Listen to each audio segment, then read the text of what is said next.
All right, guys, we're here today doing a little cooking. I'm gonna make something a little different, a little tasty. I know a lot of you guys like a very common meal for a lot of competitors, even not competitors, just people that like to watch what they eat and stuff, is like an oats or cream of rice with whey. That's like a staple. Hi, she's gonna help me out here. I don't know how to cook, so This is also for people that just want to a tasty treat. be skinny and Yeah, but like I said, a lot of people eat that like oats or whey and cream of rice kind of thing. How did I just say that? Oats or whey or cream of rice? Oats or cream of rice or whey. So this, we're gonna make it into like a banana bread type deal. It's something that Melissa makes once in a while that is really, really delicious, and that it's pretty easy to make, and you can kind of like fit your macros if you're already doing a meal like that using the similar ingredients. So what we got here is our whey isolate. You can use like a vegan protein that probably actually works better, or like a mixed whey. I got the cream of rice, but like I said, you can also use oats for that. Greek yogurt, an egg, and then you need some kind of fat. So I have MCT oil. This is what I put in my cream of rice every morning. But you could add nut butter. You could do just straight coconut oil. Anything like that will work. A little salt, and then just a bit of, or butter if you wanted to. Yeah. Or and then some kind of like milk-based product. This is, you could use oat milk, almond milk. This is kind of one of those. So any of that just to make it not so dry. And a banana, obviously, because it's banana bread. So this is kind of like a ripened, overripe banana. very like you do for banana bread. So what we're gonna do first, we're gonna mix all our wet ingredients, so like our banana, our egg, our Greek yogurt, and this. Yeah. Okay, in a bowl. So yeah, I think that's first step. But Melissa's gonna be coaching me along here because I've actually never made this before. So okay, just nice and wet. Just go like this. Is there a trick? You just ooze it out there. Oh. This is a little bit overdone, I can't lie, but that would be beautiful. Sweeter, to be honest. All right, and then we're gonna just use one egg. Wait, love, you have to mash the banana. I have to mash it first? Yeah. See, that's what she's here for. I would have just put everything in and started. I mean, to be fair, it's probably slimy enough that it doesn't need to be, but. Add our egg. Oh, nice job. See that? This I can just kind of guess, eh? I mean, look, if you're doing this, I'm going to add one tablespoon of it. Yeah. So like you want to know. If you're doing like a tablespoon of nut butter or something like that, so you can kind of keep track of your macros. So I'll just toss on the scale here. Oh, perfect. Okay. That's 1 tablespoon. It seems like so much more. Yeah, that was 60 that grams. Scale. And then I'm doing my Greek yogurt, which I'm going to do 175 grams.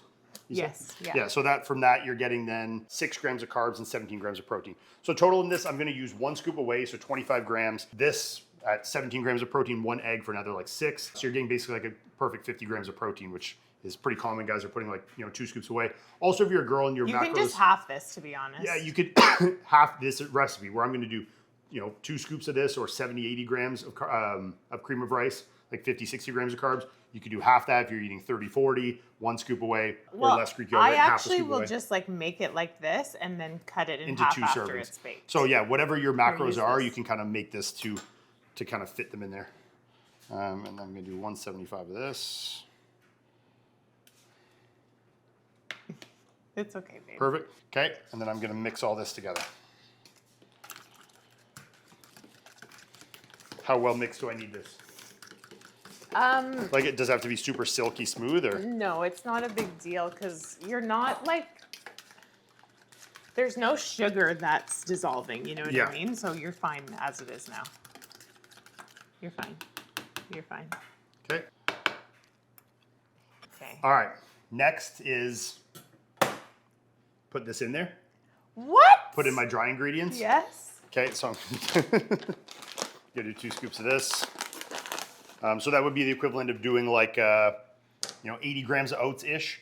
So you can kind of like work this up and down, kind of depending on what your macros are, like I said. So I will say though, if you're not using like a flavored creamy rice product, I would probably add like a little bit of maple syrup or something. Or sweetener or something. Yeah, because this obviously adds a lot of sweetness and flavor. Okay, I'm gonna add 1 scoop away. I'm using this is actually the new raw cold brew. So you're actually getting a little caffeine here. So this is like kind of a chocolatey mocha-y kind of flavor. It's more, this isn't the mocha one. It's honestly more just straight like coffee kind of flavor. It tastes really good. Yeah, it's really good, and I think it'll actually be good in the banana bread here. But you could use a vanilla, you could use whatever, chocolate flavors, whatever you want, kind of works. So I'm gonna do 1 scoop of that in there. I'm gonna add a bit of salt, I'm assuming.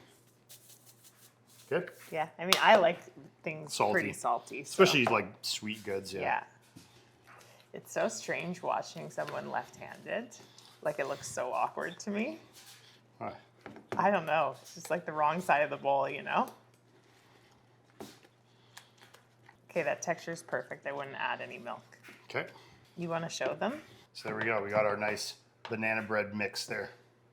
So it's like a cakey texture, not like a cookie dough texture. Yeah. And now I'm going to pour this into my little baking pan thing. We're going to bake this at 350 degrees. How long? Play it by ear. We'll let you know. I'm awful. You know I'm Yeah. the worst. I never put a timer on. Yeah, you just got to watch it. I'm going to say probably close to 15, 20 10, 15 minutes. But You can also do this if you're like a big air fryer person. You could do this in an air fryer. I know a lot of people do baked goods and like little treats like that in the air fryer. I didn't have a pan that was fit in my air fryer well, so I wasn't, but I actually was trying to do it, but we couldn't fit this in there. So if you have something, you know, like a one that's more rectangular that'll fit in your air fryer, that'll work great too. And you're not like preheating an oven. So whatever you're doing, it can work. So this is also pre-greased with coconut oil, just so you know. Or cooking spray, whatever. There's the oven. Now you're using your right hand. Okay. And there we go. So we're going to toss that in the oven and see what happens. All right. So throw that in. Oven's at 350. We're going to keep an eye on it, like Melissa said, 10, 15 minutes, something like that.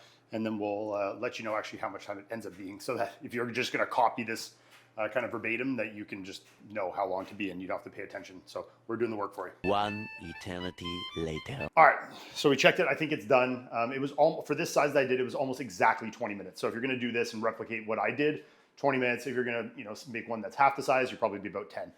It also is always going to depend on the depth that you make it. So if you're using like a bigger surface area pan and it's shallower, it's obviously going to be quicker. If you're using a small surface area one and it's thicker, it's going to obviously take longer. So kind of take that with what you will. But all right, we're going to pull it out. Looks pretty delicious.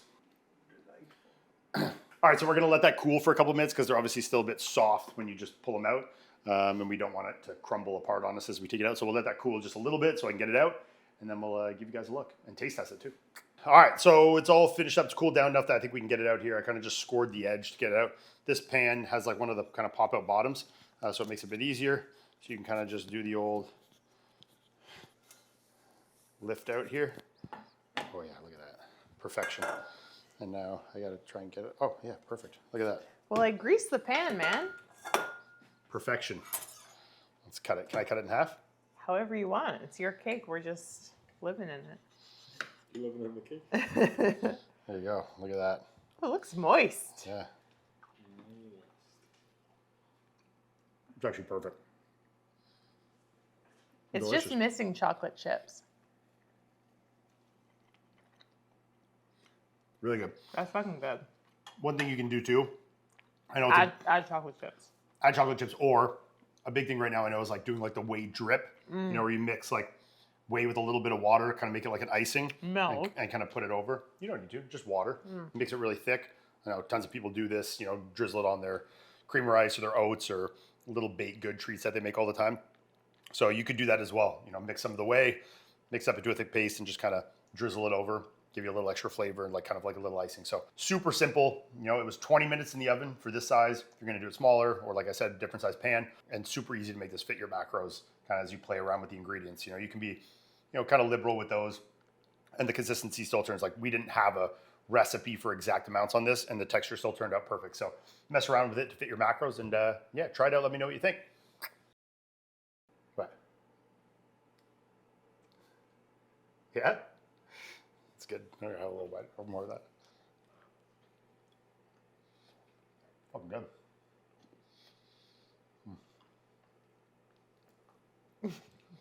I'm gonna just eat this as my meal.